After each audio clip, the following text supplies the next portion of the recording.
Hold on. No, informal. Yeah. This is a palacious building of Dr. Ricardo Mckinze. He invited us to his, I think he said it's about 20-acre palacious home. Amazing here in Limon, Costa Rica. It's beautiful. It's beautiful. It is amazing. You guys can see some people are living the life, and the people are just sharing them on. Look at that. That's his palacious environment. This is all his home. And,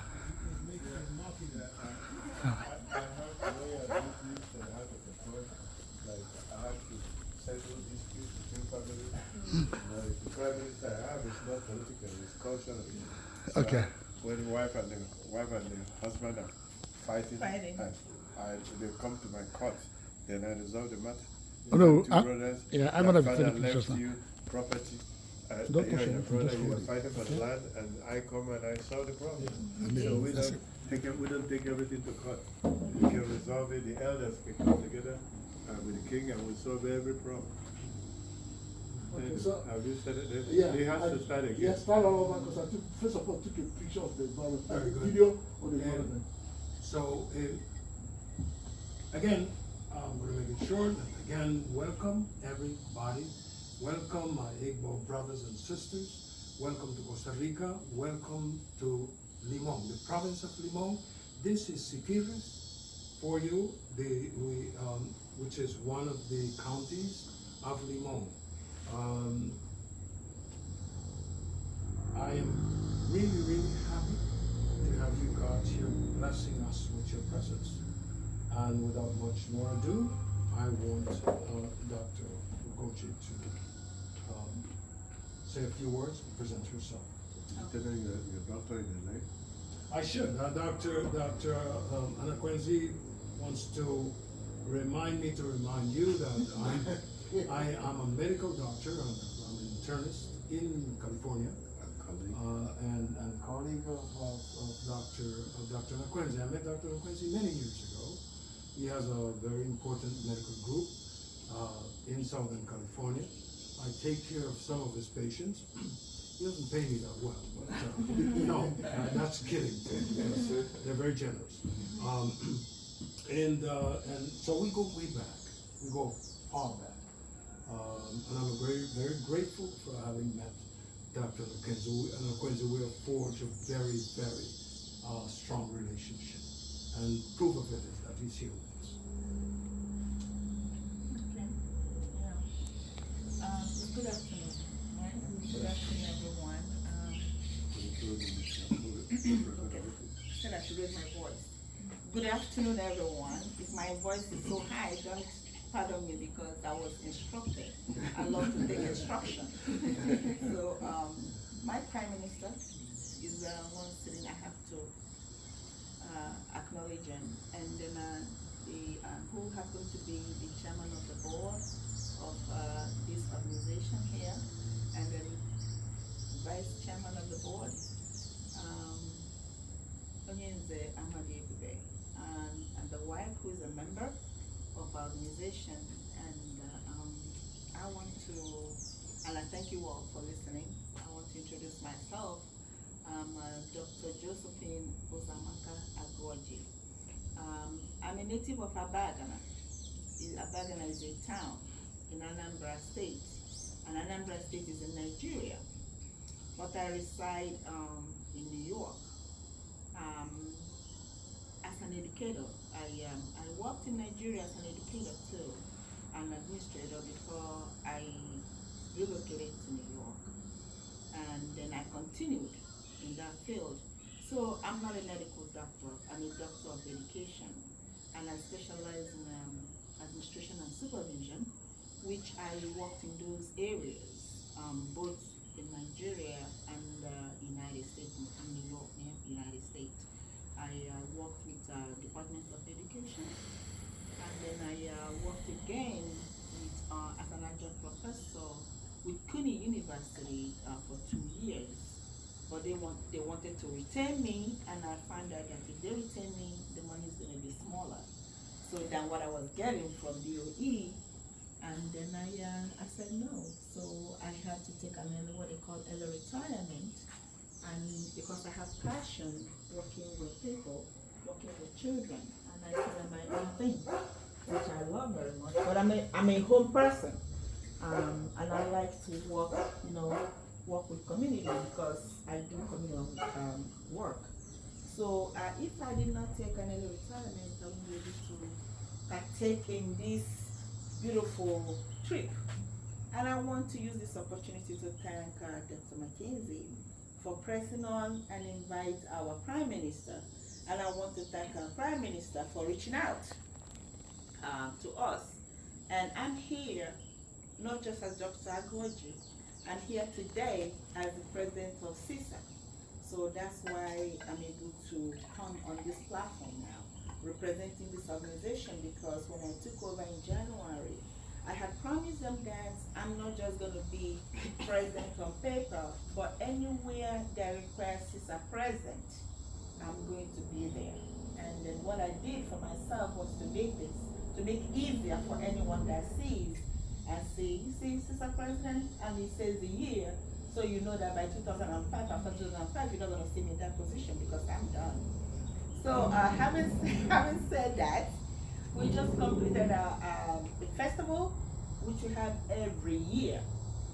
This festival we had this year was August 2nd and August 3rd, and it's something that we do every year that brings CISA and puts CISA on the map.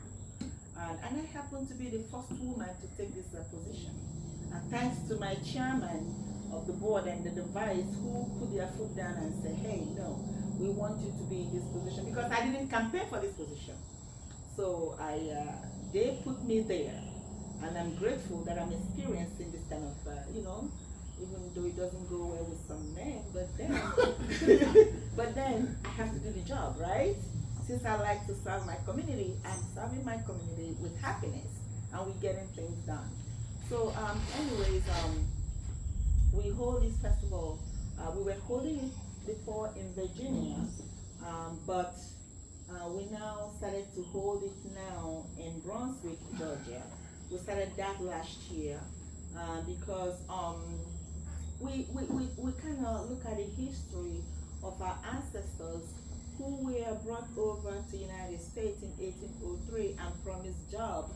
But when they got there, they now put them into slavery, and they chained them up. And because of the kind of spirit that we have, they were very resilient. They're like, no, we're not going to be here as a slave. You guys promised us jobs, but now you want to enslave us. So they agreed among themselves and got drowned in the creek. After overpowering the people yes, that really brought them over. Yes, Can you imagine that? Yeah. They're like, the river brought us here, and the river is going to take us back. So we go to that creek every year to pray for their spirit, and then let them know that we know how they suffered and paved the way, and then we are standing on that pedestal. We thank them very well to know that they're not alone. We are not going to leave that fight they're fighting. We're still going to keep the spirit going. So then after that, we have a communal event festival. We call it Worldwide Festival of Art and Culture, where we showcase how the tradition of Igbo, typical Igbo goes, where how we live in an Igbo environment, how the children are brought up in Igbo families, how husband and wife relate, how our husbands marry more than one wife, and then we don't even complain, and they do huts for their wives, things like that, and how they should be using the language, because we feel that our language is going extinct. So now our youngsters are now using Igbo language to communicate with the born in America. So that's a good thing that we're showcasing. And we showcase the dancing, the women dancing, the men dancing, different kind of wardings and everything. And then we showcase the masquerade, just to show the culture. And the food, the food is fantastic. We give people food. For those thanks to these two men, they always bring our money all the time and make sure they support. Because we don't charge our guests money. We feed them Friday afternoon, Friday night, Saturday afternoon, Saturday night, free of charge. This year we took care of 500 guests. You can imagine how much it costs us to feed them. So, but we feel happy. Feeling that we tell them, come, just pay your transportation or airfare, come and pay your hotel bills, but we're going to take care of your feeding. And we do that every year. So we did that this year, August 2nd and 3rd. And then next year we're going to be doing it 2 times. First in the history of CISA. We did we're gonna do it July 25th and July 26th, 2025. You know, summertime, same Georgia, Brunswick. And I've been begging Dr. Mckinze to come. He said he will see. He's not giving me. I said, you see is a relative answer. He's not saying yes, he's not saying no. So I told him right away, I said, you're not saying yes, you're not saying no. So, but anyways, the board, the chairman of the board and the vice, I proposed that we should take this event that we're doing here, take it to motherland. So, and they agreed, even when some people opposed. But now the people that opposed, when they saw that they agreed, they're not coming on board. So they agreed, and then we quickly, because I like plan ahead. So we quickly got a date. So it will be December 12th, 2025, and you all are welcome to come. If Dr. Mckinze will allow you to come, that would be nice. So if you guys are coming to it's a 2-part thing now. If you come into the Festival of Arts that we have 2012 is in Nigeria. 2025. December. December 12th. 12 is in Nigeria. Is in Nigeria. So CIS, who is a partner of what we're doing today, my chairman is gonna talk about it. So if you come into the one we're doing in July, which will be July 25 and 26 in USA, then all you have to do is get your passport ready, your traveling passport. We give you the letter that will help you get your visa, traveling visa. Then you pay for your airfare and then make your hotel reservations. But the feeding is on us. But if you come into the one we're going to have for 1 day in Nigeria, the one we do in Brunswick is 2 days, Friday and Saturday. But the one we're going to do in Nigeria, which is December 12, 2025, you will pay just your airfare. We give you the letter to get your visa, you pay for your airfare, then you leave the lodging and feeding on us. But the only thing we want to know, in order to make sure your stay is well secured and you're taken well care of, is to know how many days you plan to stay. So that would be a good thing if you can hold him and convince him, Dr. Mckinze, because he's not giving me a yes or no answer. So I love yes or no. They say I'm a troublemaker, but I like to know. Is it a yes? Are you coming, yes or no? So the answer he gave me is, So, but anyway, I've already told my prime minister, if he invites us again, I want to come to Costa Rica and I want to come to Limon. Whether he wants me to come or not, I'm coming. So I'm going to stop here because they pay me to talk, and I can talk and talk and talk, and don't put full stops. So I'm going to put full stops. Others can talk. Thank you so much for listening. I'm so happy and privileged to be here today. Thank you, Dr. Roger. Thank you very much. No, you. Hello. Okay, thank you. My name is Rolando James. I was part of the UNIA. I'm The UNIA, by the way, if you don't know, is the United Negro Improvement Association, founded by the Honorable Marcus Coffey. Oh, good. So is the president. You? he's the president. Oh, sorry to interrupt. Okay, Yeah. thank you. Not that would be. Yeah. No, that was I already. Okay, is your time? Alright. Well, my name is Minister Norman, and first of all, I want to say welcome to Limon, to Costa Rica. This place where they give the name of the country, Costa Ricas in Limon. So, welcome to Costa Rica. Well, I'm the president of the Universal Negro Association that was formed by Marcus Garvey in 1914 in Jamaica, and our branch was formed on the 12th of March 1919 in Limon. So we are working and doing a lot of things for people. And I am a retired liar at the city council and at the municipal end month. But I work outside as an attorney at law and specialize in labor law. And that's my field that I work on. Good evening to everyone. Welcome to Costa Rica. Welcome to Le Monde. My name is Stephen Brown Esco. I is pastor and chaplain from the City Hall from Le Monde. So in the name of our mayor, Anna Matarito Macala, welcome to each and every one of you. Also, I am the chaplain from the prison of Le Monde. That called, it has the name from Marcos Garvey, but also called Sandoval. I'm there also working for many years, doing personal for Christ. Also as a nurse, I graduated as a nurse, and was the retire of that many years ago. And also I is the communication department from the UNIA. So our president, they tell us if we could have time to come to this meeting. So for me, it's a pleasure. And well, I really don't know what is the topics what we're going to talk about, but I'm here with a lot of positive expectation. And yes, could say that we're just starting into being chaplain from the City Hall, but we having a lot of projects for all the community of Le Monde, not only the Black, also different cultures that we have. And right now we're just promoting more the peace in Le Monde. Most of all, we're promoting the peace of Le Monde. Also, we're having a project to try to recover the one that was on the street, the homeless. Try to recover them, to make them can have a place where they can recover. It's only we just give them food. Many churches only give them food and try to help them to clothes, but it's a circle that don't end. Got them still in drugs. So for first, in our community of Le Monde, we're going to try to have a place, not only for man, also for woman. And for descendants, man and woman and different cultures that having this problem. To try to make we can make them come back and recover them family and come back to society.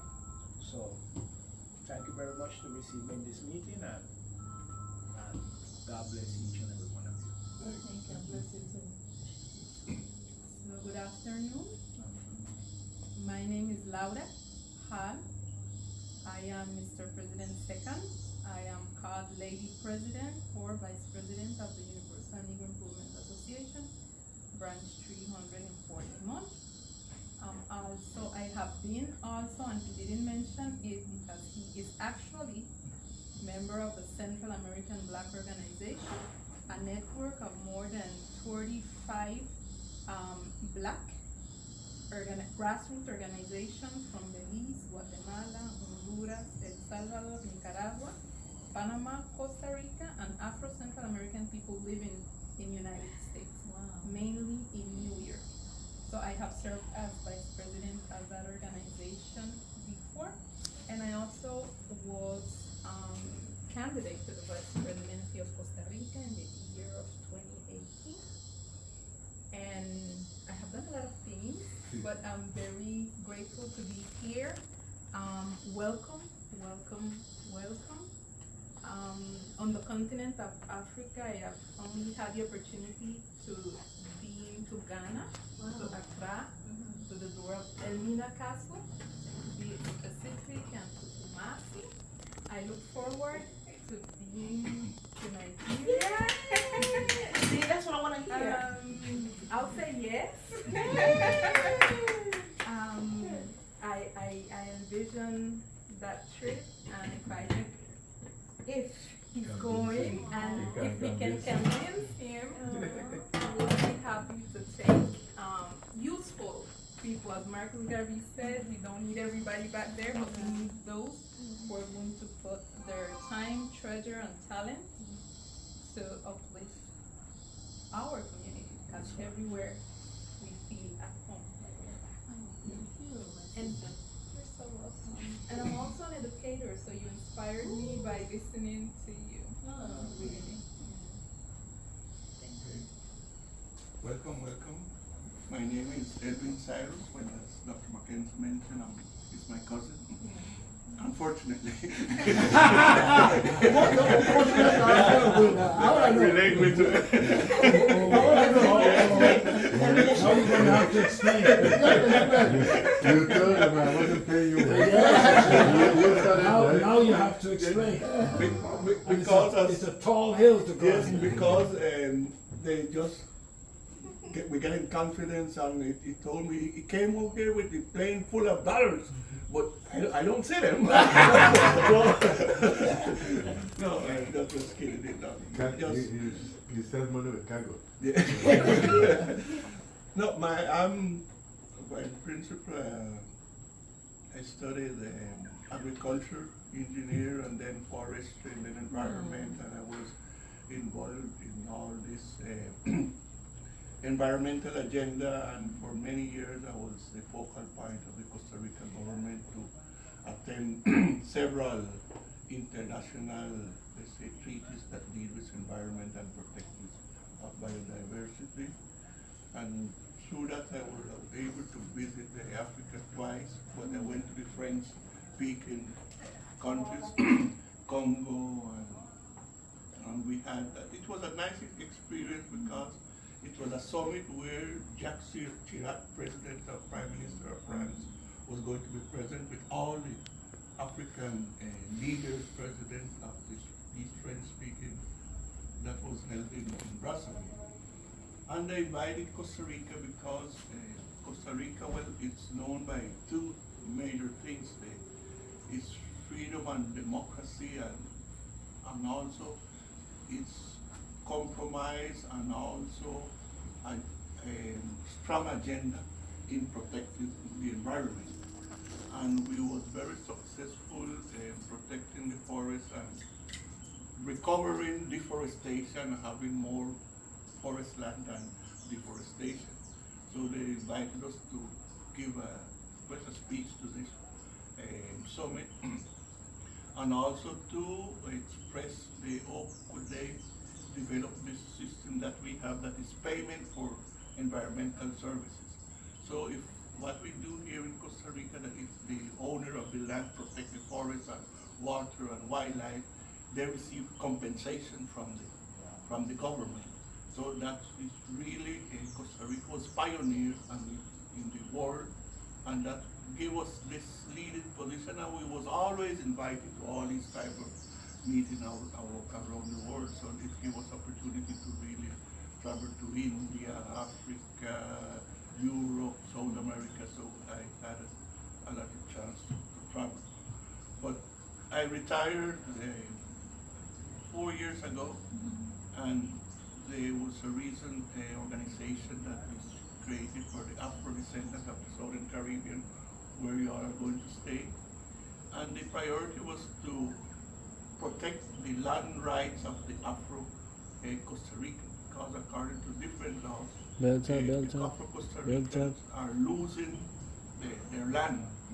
So one of the priority of this organization was to make a strategy and also try to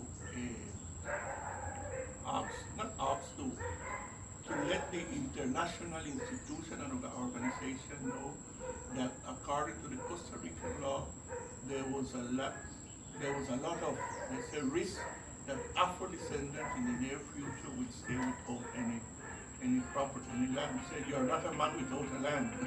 So that's why I get involved in these Afro issues, and also with my cousin, Dr. Mckinze, we are trying to push forward the forum of Afro descendant, of the tribal Afro descendant people of Costa Rica, as an institution that is recognized by the government and other international agencies with the right to fight or to represent the Afro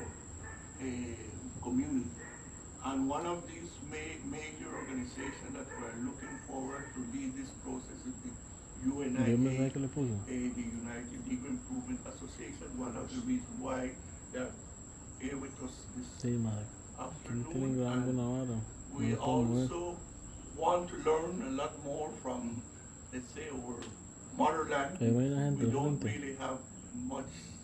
It's part of our, let's say, that we don't have a lot of contact and information and connection with the African organizations, our communities, and having this opportunity to receive it. We are looking forward to learn a lot and listen to what are their ideas and proposals, and also to be part of this young festival that will be taking place in New York, two small communities in the Southern Caribbean. And also welcome you, and we are willing to support any thing that you need, or like my hand will be ready to support you all. Okay, that's it. Thank you. Well, between the teacher, the pastor, and the cousin, we covered it, isn't it? Anyway, my name is Amadi Ebudobama. I used to be a bank regulator in the United States. I've been retired for over 18 years. And I've been doing consultancy. I've been in this country 2 times for consultancy. So in the financial area like anti-money laundering, anti-terrorist financing, bank secrecy, and Office of Foreign Exchange Control, all kinds of whatever. So that's what I just did as a professional. I'm a CPA, that is chartered accountant. In Nigeria, I'm a fellow, as the top of the line in Nigeria. But I'm here in the US, I'm also a certified public accountant in the US. Forensic expert, and all kinds of stuff. And I coordinate the global Igbo organizations. I just know when I have been working on Igbo stuff for about 30 years. And like I said, vice chair to Sister is the chair. I don't gotta stop here because I'm not a talking type. I'm sorry. Sorry.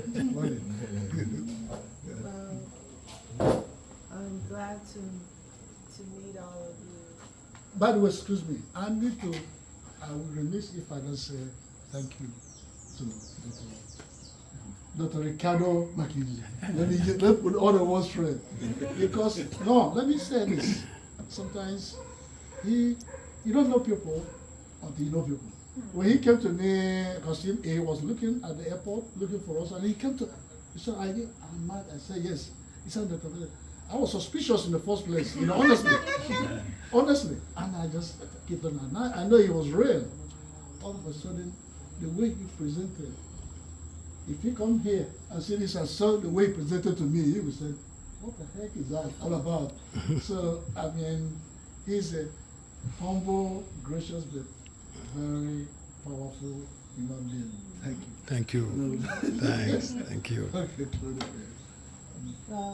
As the President said, I'm a member of CISA, but my bigger claim to fame was I'm a grandchild of Marcus Garvey. My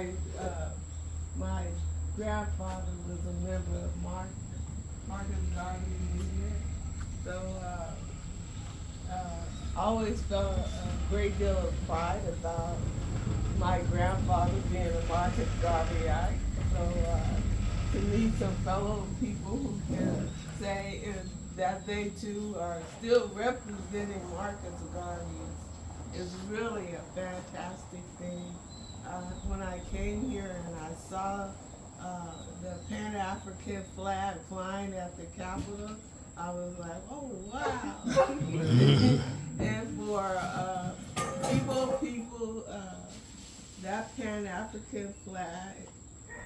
they just added a touch of eagle, right, to that red, black, and green, and that was the Biafra flag. And so little symbolic things mean a great deal. So I'm glad you are still flying that flag. So that's part of who we are. That's part of our history. That's part of our story. You have a unique identity in the sense that you are fighting a fight that almost every African a part of that slave trade / Holocaust has been fighting. And so when I come here and I find that fight still going strong, it also humbles me, you know. So I thank you. I thank you a lot for keeping that flag flying, for still pursuing in your own unique ways this unification of Black people wherever we are. And hopefully that we can add something to that fight and the values that you knew Marcus Garvey stood for. What is it? Europe for the Europeans, China for the Asians, and Africans for Africans. Women abroad. Yes. So, again, thank you for your invitation, for your presence, for giving meaning to all that we do. I'm definitely humbled by your presence here. You know, and hopefully that forging of what we can do as African people, you know, becomes a reality for everyone sitting at this table. Thank you. Oh, no weapon. Okay, you can stop it. No, yes to do. Igbo kwenu? Yeah. When we say Igbo kwenu, you say yeah. Igbo kwenu? Yeah. Igbo kwenu? Yeah. Costa Rica kwenu? Yeah. Lemon kwenu? Yeah. Lemon kwenu? Yeah. I'm very happy to be here today. I'm Dr. Nwachukwu Mckinze. Onowu of Abagan, the Deputy King. I'm Deputy King, the Prime Minister, not political of tradition. Like I spoke to you, my role in keeping the families together and settling disputes among brothers and sisters. That's what I do, assisting our king. I'm here today representing the University of Nigeria, Nsukka, the Department of Center for Igbo Studies. They are partners in what we're doing. We have a university that sent us to go find all the people that were taken out from there to see where they are, to see what you're doing. They're here, they're listening. They want to find out where all of you are, where you went, how you're doing. They want ongoing relationship. I'm here representing Igbo World Assembly, one of the largest Igbo organizations worldwide, and the Center for Igbo Studies, and the Council of Igbo States, which is present. See, we promote our daughters, our wives, and our mothers. We don't believe in discriminating against women because they're like half of the equation. If you don't use them, you're losing half of the game. So we use our people. We go to school. Everybody go to school. We are 70 million people. We're one of the largest people in the world. And our people are very talented in business. We're entrepreneurs. We're one of the best business people in the world. We own shopping malls, airlines. We make motors. We make cars. We make refrigerators. There's nothing we can do. We are not limited. Where anywhere you go in the world, any country, you don't see the people, you run away. It means there's no life and opportunity. Because we smell the opportunity and we go down there. And when we go there, we land, we conquer, we help people. That's what we did in America. We came to America, we conquered America, we did well. Everywhere we go, we do well. We're China, we're Russia, we're Europe. There's no difference. We're good in math, physics, chemistry, business. We are one of the most educated people in America. We have more masters and PhDs than local Americans. So we are not afraid of book. The book is afraid of us. And we know how to run business. We know how to run business and take off. We can come with nothing, but just empty bottles, selling bottles. You know, like plastic bottles. In about a year or two, we own the gas stations, we build the hotels. That's how we are. We come with nothing and we take over. So, I'm saying this to let you know, you people came from us, that you are not somebody who's nobody, that you come from a heritage of royalties and kings, and you are somebody. You were never somebody. They might be telling you you're nothing, you don't have a history. That's a bloody lie.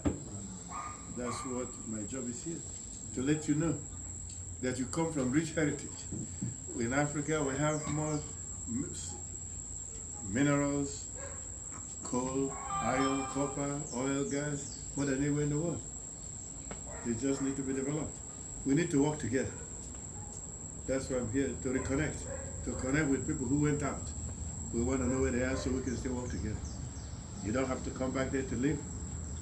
We urge you to work well with whoever you're living with, whether it's Hispanics or whether it's Spanish, whether it's white people, work with them. Develop yourself, educate yourself, start something. Don't just be dependent on government work. Like I told you, we are coming, we don't depend on government. We have businesses that take care of us. We have more money than anybody in Africa. We are the richest black people in the world. You can't be rich like that across the board without education and without knowing about business. It's not enough to just have a job and you say you're working for the government. A lot of us have to, even if it's air conditioning, you know how to fix, or electric, or tire. You don't have to have 10 PhDs. You need to have something you're doing that you're good at, making clothes. That's what it's about. That's why we're here, because we know how to do all those things. We want to work with you so you can see what we do, so you can start doing it here. If the government is not treating you well here, if you have your own business, you don't need it. You don't have to live here. You have big lands. Look at where somebody's living in 20 acres. A palace, the Costa Rica palace. I didn't know that's why he comes home frequently. Every time he goes back, I say, what are you doing back there for? Now I see. He's living in heaven here. He's living in heaven. See, your cousin is smiling. His secret has been revealed. Basically, that's what we came for, to reach out to you so we can work together. We have worldwide organizations. You can be part of it. We will put them all in CISA so you can work with us. We have festivals that you can come and be part of. When we do a festival, Jamaicans come, people from Virgin Islands come, African Americans come. Yeah. Half of our meetings that we have is Caribbeans and African Americans. So we speak English so that they can understand. They participate in the dancing. It's a lot of cultural stuff. We're very rich with culture, and we have it. We have not lost anything. Even though you have colonialism, that's just superficial. Deep, everything is intact. So that's we don't want to say, oh, you are taken away, you are lost, you don't know who you are, where you are from. Oh, they tell you you are nobody. Right. That's a lie. Right. We have a culture that's richer than all those people that are colonizing you.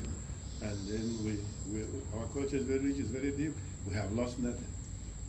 And it's good you have a piece of good land here. Use it, keep it. But add education to it. Skill acquisition. Try to train your people to have skills. Whether you're raising chicken or you're raising pig or a tire, it doesn't have to be professional. We have a lot of that, but we depend more on been able to run everything around us. That's what we're here for. We don't need anything from you. We didn't come to take anything from you. We want to reach out to our brothers and our sisters to say, we see you, we were looking for you. That's what they sent us. We have a university department that's just for you, to find you. The professor will be happy to know about you people. And that's in October we'll be in Jamaica. We'll start 10 days store in Jamaica, visiting all of Jamaica. And then next year we'll go to Barbados and we'll go to Brazil and Guyana. So this is, we have to go to all those countries. I don't know how many Caribbean countries, Central American countries, I don't know if it's 26 or what. We're going to go to all of them. So we need their cooperation to work with us. You know, like I represent the Igbo nation. Like I told you, we're 17 million. And I represent Ohanes indeed. I'm like a senior advisor. They all watch it. Whatever we're doing here is going to be more than 70, 100 million black people that will be looking at it. This is whatever we're doing now. And they watch by a whole lot of people. And they want to know more. You see, she's already inviting herself back. You already finished her. So basically, that's it in a nutshell. If you have any specific question, I'm happy to answer. We're just reaching out to our brother. Come on, let's work together. Thanks again, Dr. Mckinze. Dr. Ogwoje and I were talking along the way, and even in San Jose, at the Congress, we're talking about it. I hear a sense of desperation amongst our people here. When I was growing up, there were no drugs. We didn't have to worry about drugs. We could not see any people of African descent. There's a monkey there, just if you look back, you can see a monkey in the tree just coming to visit. And we could not find any of our kind in prison system. We were too smart. Our grandparents were too smart for that. To allow A bunch of monkeys on the trees. Look at that. They're gone, and now our people are well represented in the prisons. There's desperation here because we don't have jobs. There's desperation because we are falling into the drug culture. There's desperation because we're not an integral part of the educational system. The professional formation, we are in desperation. And I think, and what we heard in San Jose also is the lack of integration of our people into the job market. They're not having us well represented. So we're desperate. And I, just as Dr. Mckinze just said, we should not wait anymore for any government handout. We are well capable. Remember now that when our grandparents came here, they said, we may go back to Jamaica. So what did? They get their teachers and they formed their own English schools to teach us, my parents, to teach them should in case they have to go back. And that education helped a lot for the formation of my generation in this country. Our generation dropped the ball. We dropped the ball. Either we were duped into going on ships and leaving our sons and children to people who were not being grandparents anymore because our grandparents were strong. We were left with pretty much weakened grandparents to take care of our generation's children. And so we find ourselves in a very precarious situation. We have work to do. We have to straighten our people. We have to share with them what we can to help pushing them forward. I was talking to Dr. Ogwoje about getting a professional. I want a plumber. And I can't find a good black plumber anywhere, even a bad one. Okay? So why is it that we can't, I'm talking about plumbing. We're not talking about high professional. And that's a good plumber, a very good plumber, can make a lot of money. And they can train other plumbers.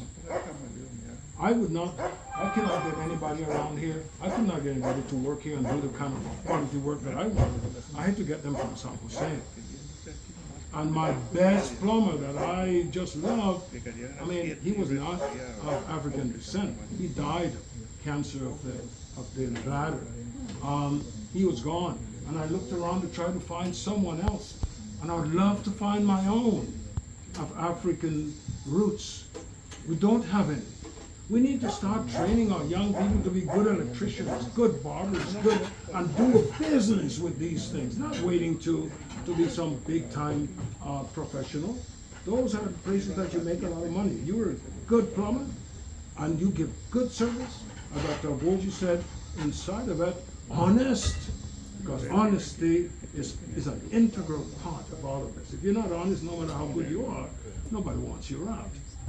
And so if we do all of this and train our people not to be mediocre, just go collect some money and then carry a little wrench around and mess up and gone, but do quality work. The word gets around, and before you know it, we corner the market in Costa Rica if we take it seriously. Before you know it, we corner the market in electric work if we take it seriously.